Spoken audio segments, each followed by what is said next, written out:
Hi, my name is Irene McBride. I am our Action Lab teacher here at Tiny Treasures. I was previously a elementary school teacher. I've taught everything from kindergarten up through 5th grade, as well as special education. Great. So tell us a little bit about action-based learning, and I know you have a little bit of background yourself in some sports, and tell us about the class. Sure. I myself played lacrosse. I was a collegiate athlete. I believe in the concept of movement and learning. So action-based learning is based on brain research and shows that movement and academic performance are correlated. Awesome. So tell us who comes to the lab, what ages, how often, and what they're doing when they're in there. Sure. We currently see the 3- and 4-year-olds. They come to the Action Lab twice a week.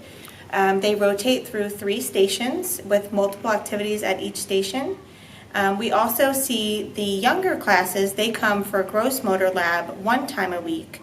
And what we're doing is just introducing these activities to them, and then as they move through the program, we're able to modify or enrich each activity for each child. Okay, great. So what is the concept of action-based learning? What are they doing when they're in a center, for example? Okay, so we use movement and learning at the same time. So they're asked to do a task moving their body at the same time as identifying a color or a letter or a shape.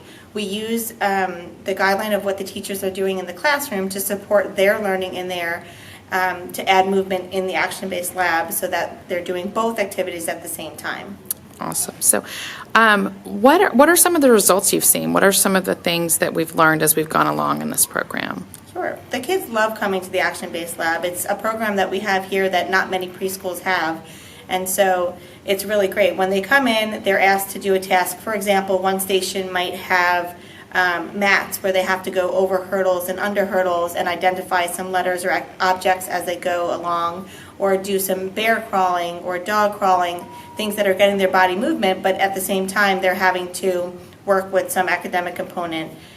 So over the course of the year, we really see that the children are able to be on point in the classroom with their identification and their colors and their letters and their numbers and their counting, as well as being able to control their body and do simple tasks like walking upstairs, walking downstairs, things like that. Great. And the teachers come in the classroom with them as well, come in the lab with them as well. So you've got your ABL teacher and the classroom teachers helping to guide through all of the stations. They do. For safety purposes, we have basically a teacher at every station so that we can help to make sure that the kids are on task and are completing the activity and learning as they go. Great. Do you mind if we watch today? Can we come in and see the kids learning? All right. Well, thank you. We appreciate it. Aren't they adorable? This is Action Lab here at Tiny Treasures. The students come in here with their teachers, and there are devoted Action Lab teachers that design these activities to help develop their gross motor skills. And you can see many of the other academic things are incorporated, such as back here, students are working on colors, they're working on their balance. All of these milestones are really important in order to help develop the synapses in the brain and help them make connections that will also help them become better learners. Look at them.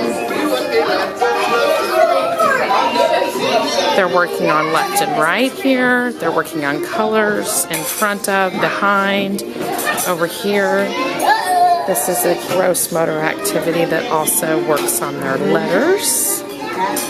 And we all know that studies show when we are moving and involving multiple senses, the learning is just catapulted and children learn so much better. Not to mention, preschoolers really need to get their wiggles out. So this class helps to accomplish many different goals. The children are taught rules for their centers.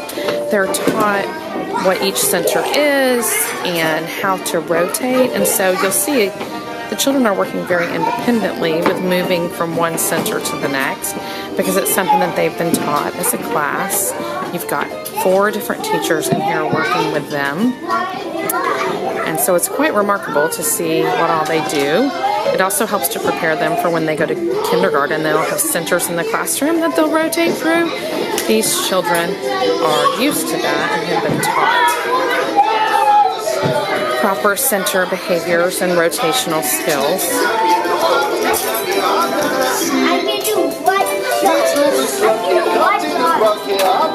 You can imagine how fun this is for them, how much they look forward to it every